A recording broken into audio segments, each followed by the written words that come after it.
I would rather just say, you know what, I'm just going to prepare for the collapse. And if we get away with it one more time, well, I'll have to ride it out one more time. So if there is a huge recession, if the US dollar goes down during that recession, I agree with you. If the US dollar goes up during a big US recession, that's probably going to be very problematic for the rest of the world. Obviously, if I am a foreign shoe manufacturer, if I think the dollar is going to go down, I want to borrow dollars because when I repay them back, they won't be worth as much. I mean, I want to do that. I mean, the world, when you borrow in a currency, you're hoping that currency loses value so that when you pay it back, it's less. The problem is going to be the lenders. See, right now, people want to loan US dollars because they have confidence in the dollar. Well, what happens when they lose that confidence? It's going to be the lenders that don't want to make dollar loans. People are always going to want to borrow in a currency they think is going to go down. They're just not going to want to lend in it.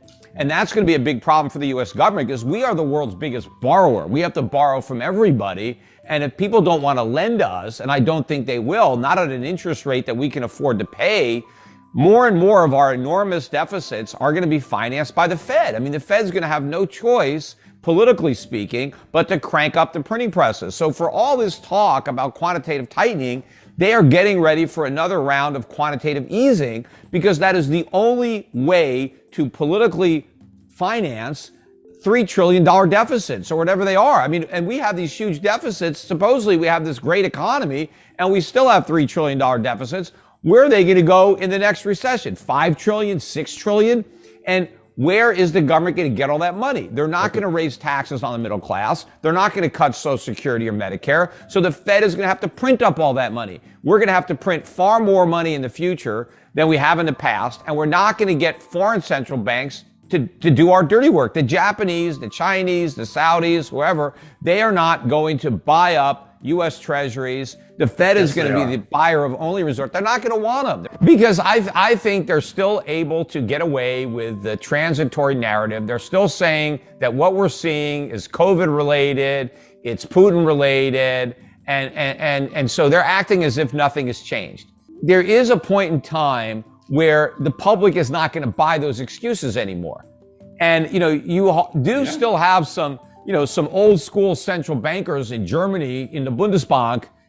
These guys, they just can't keep quiet and watch the euro become the Portuguese, escudo or the Italian lira. It's supposed to be the Deutschmark. So at some point, something is going to have to change there. What I think it's going to take for the dollar to really sell off is either one or two things are going to have to happen. Either the Fed is going to have to come clean and admit that the U.S. economy is not as strong as it thought, and therefore it's not going to be able to be as aggressive as it claimed when it comes to inflation fighting. And it may even try to say that the weakness in the economy means that we don't have to fight as hard because inflation is simply going to come down as a function of the weakening economy, because Powell kept saying that, the economy is super hot, it's overheating, and it's this red hot economy that is causing inflation. Now, that's not true, but that's what the Fed claims. And so the Fed will have at least an excuse initially to adopt a less hawkish or more dovish, forward guidance in the face of all this mounting evidence that the economy is either headed to a recession or already in a recession. So either that's going to happen, the Fed comes clean, or the markets begin to front run that, capitulation and start to realize that that's going to happen. Even before the Fed acknowledge it, the markets start to realize, wait a minute, this economy is a mess. We're in recession, or we're going to soon be in recession. So the Fed is never going to be able to follow through with the rate hikes that have already been baked into this cake. And I think the reason that we've seen this strength in the dollar is because everybody has been bracing for, this epic inflation battle where the Fed was going to, go Paul Volcker on inflation and the consequences be damned. Who cares? We're going to put this inflation genie back in the bottle. We're going to go back down to 2%. And so just the way the markets believed the Fed, when the Fed said there was no inflation, in fact, they said there wasn't enough inflation. And then when they said, oh, don't worry about the rise, it's transitory, Now that they've admitted it wasn't transitory, the markets still believe the Fed. For some reason, the Fed credibility is still there, and the markets believe the Fed is committed to fighting inflation. Well, I don't. I think they're going to give up that fight the minute they realize how weak the economy is, because I think all of their tough talk is predicated on the economy being strong enough to withstand the rate hikes or the quantitative tightening. But when they realize that's not the case, they're going to reverse. And so either the Fed is going to tell that to the markets, or the markets are going to figure it out.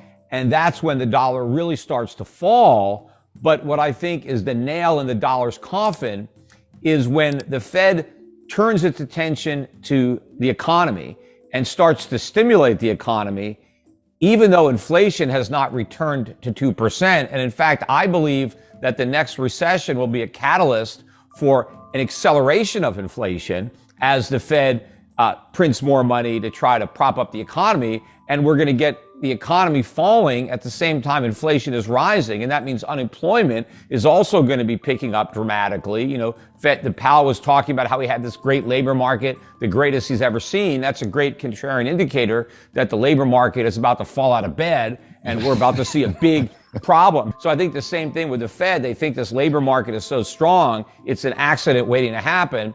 And so when we get that, when we get recession and rising inflation at the same time, maybe unemployment and inflation both go into the double digits, 10% unemployment, 10% inflation. When the markets get a whiff of that, I mean, that's it. I mean, the dollar is going to get killed in that type of economic environment. So first of all, the dollar hasn't collapsed yet, but it's been on the brink several times. I mean, it almost collapsed in 1987. It almost collapsed in 2008. So it's been, near death, and then it's, revived. And so the question is, the next time the dollar falls the way it did in 87 or 2008, what if it keeps falling? What if there isn't a miracle to save it? That's what my thought is that how can you press your luck? Because I agree with what Brent is saying in that I'm right inevitably, but the timetable is difficult to tell. What if the imminent threat, or not maybe a threat, is that the dollar goes up before it goes down, because in the long run, it's cross currents at play, right? But here's the thing. How do you know when you've arrived at the long run? Because you can always say it's a problem in the long run, it's a problem in the long run.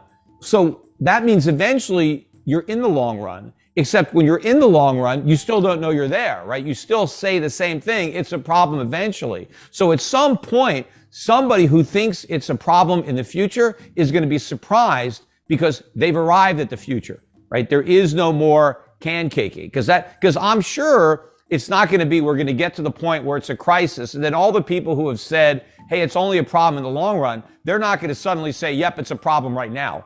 They're not going to know it's a problem until it's a crisis. So it's going to have to happen. So the question is, can we do it again?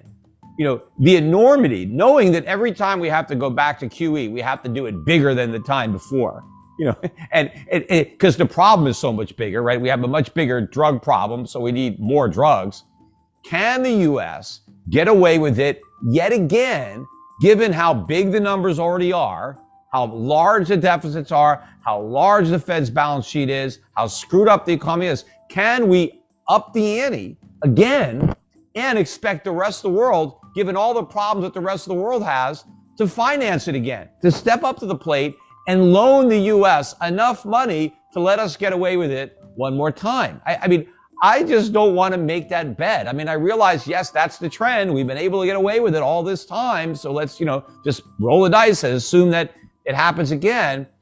But knowing that eventually it has to collapse, I would rather just say, you know what, I'm just going to prepare for the collapse. And if we get away with it one more time, well, I'll have to ride it out one more time. I've done it several times before. But, I would rather be prepared for the end game, because that's the only thing I'm sure of.